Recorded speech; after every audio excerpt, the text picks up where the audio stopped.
मतचोरी व मतदान प्रक्रियेतील गैरव्यवहार झाल्याचा आरोप करत ठाण्यातील काँग्रेस शहर कमिटीच्या वतीने स्वाक्षरी अभियान राबवण्यात आले होते। वोट चोरीबाबत जनजागृतीसाठी रविवारी 16 नोव्हेंबर रोजी पाचपाकडी ब्लॉक क्रमांक 7 मधील ओपन हाऊस बाहेर ही स्वाक्षरी मोहीम पार पडली।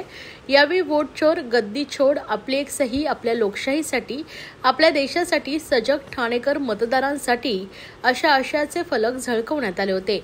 बिहार इलेक्शनमध्ये सुद्धा वोटिंग मशीन मॅनेज करून वोटिंगची संख्या वाढवली गेली आहे। त्या ठिकाणी जास्त वोट हे आरजेडीला मिळाले असून त्याचे फक्त 25 आमदार आलेत। दरम्यान त्यांच्यापेक्षा कमी वोट ज्या पक्षाला मिळाले त्यांचे आमदार जास्त आलेत। यावरून मशिनी मॅनेज झाल्याचा दावा काँग्रेसने केलाय। त्यामुळे ठाणेकरांना जागरूक करण्यासाठी ठाणे शहर जिल्हा काँग्रेस अध्यक्ष ॲडव्होकेट विक्रांत चव्हाण यांच्या मार्गदर्शनाखाली ही स्वाक्षरी मोहीम पार पडली आहे। या मोहिमेला नागरिकांचा उत्स्फूर्त असा प्रतिसाद लाभलाय।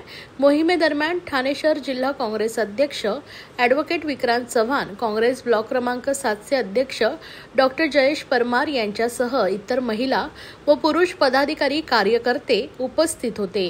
काल परवा बघितलं बिहारमध्ये सुद्धा मशिनी मॅनेज करून आमदारांची संख्या वाढवली।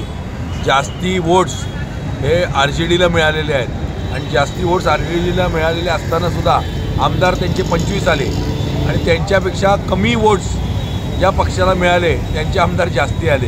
ह्याच्यावरनं समजायचं की मशिनी मॅनेज झाल्यात आणि म्हणून त्या मशिनी मॅनेज होण्याच्या ह्याच्यामागे वोट चोर गद्दी छोड हे मोहीम घेऊन काँग्रेस रस्त्यावरती उतरलेली सह्यांची मोहीम राबवली।